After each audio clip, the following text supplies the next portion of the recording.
I am massively, at a global level, patient. But on a practical level and an execution level, I'm very fast.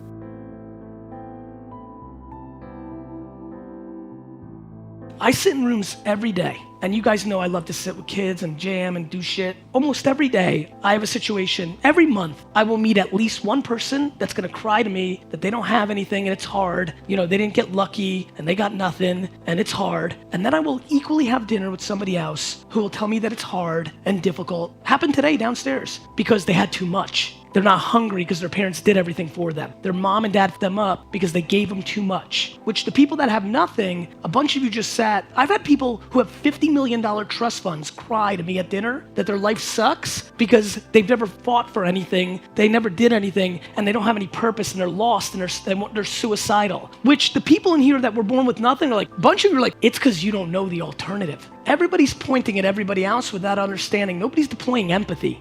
One of the greatest ways to stay motivated while trying to become successful is making a checklist and seeing that growth, seeing that maturity, and seeing all that progress that you'll have. Make sure that you're constantly knocking down goals and dreams. Now, it's not gonna have to be these massive ones every single day, but little ones here and there that you're gonna be able to look back and see progress. If you get one goal that you can do every single day for a month, look back on that and realize that, wow, you just knocked out 30 goals. And that's 30 steps to now try to make your dreams happen. You're 30 steps closer to making those goals a reality. Those dreams become real. So as long as you're constantly trying to figure out what you need to do and then look back and realize what you've done, because noting improvement is going to be vital. It's going to be important for you to realize and understand what you're doing and how you're doing it. Because when you reflect and understand the true power that you have, that's when it's going to all become easier for you to understand and do new things and learn and figure out how to improve upon what you're doing. Even though you're doing a good job, you can always get better. Strive to be better every single day and improve every single facet of your life. And a lot of times the improvement comes from subtraction. A lot of times you have to get rid of things in order to be better. A lot of times people believe that you have to know more, you have to get more things, more stuff. But a lot of times it's just taking things away, which is going to make you better, make you grow, and make you learn more efficiently.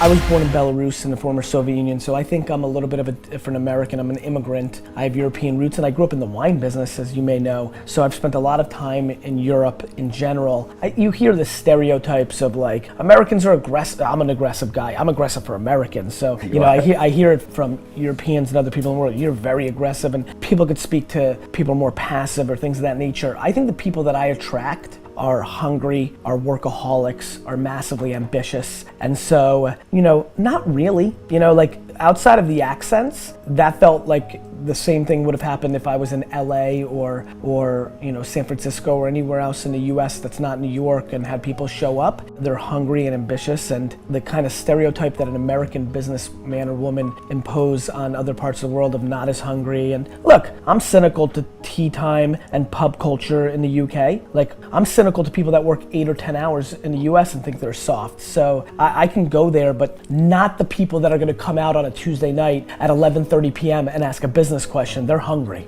There's people that are both in practical and philosophical terms, and they have different outcomes. AKA, there's people that philosophically are not patient, they're impatient, and they're fast. And they look like the bad version of what I am, right? They're like hustlers, and they're like doing everything for themselves, and they're not patient. They don't care about the long game, and they're just gonna take, and they're just gonna take and take and take, and they're gonna take fast, and they're gonna gather, and I think that society, the game rewards them, and there's a lot of millionaires and billionaires that didn't do it the right way, and that's what I think they look like. Then, there's a lot of people that are massively patient and slow, and those are the enormous amount of people that, you know, in a business context, not in life, they're probably some of the loveliest human beings that have ever been made because they're slow and they're patient and everything's just lovely, and let's just like sit on the porch and, you know, drink peach tea for the rest of our lives and like go slow, just go real slow, like let's sit and look at stuff, like let's sit on the porch and look at stuff, like a car just drove by, great. Like, I mean, like that,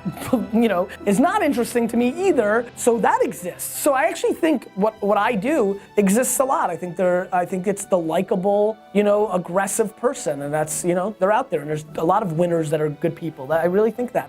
I stood in front of this company in September and rolled out a new vision called the Vayner volume model. 98% of them thought I was out of my mind. Didn't believe in it at all. Thought that I'm like the crazy founder and like I'm silly, but like when it becomes real, this, lead. Anytime you have full buy-in from your employees, you're in a dangerous place. There should be some sort of friction from somebody who's leading up in front and sees everything and is driving a company versus people that work in it who are in the, they're different. Like my job is to be like, oh, there's an iceberg. I'm gonna move this way. And everybody who's downstairs is like, what do you mean? The water's been super clear the whole time. I'm like, no, there's an iceberg. But they're in the basement. They're like, it's been such a nice ride. Like this has been so smooth. Leaders need to understand what's happening next. Employees are executing on the current and overvalue the past. So thank you all so much for watching this video. If you haven't already, please go ahead and like the video, subscribe to the channel if you're new, and let us know what you thought down in the comment section below.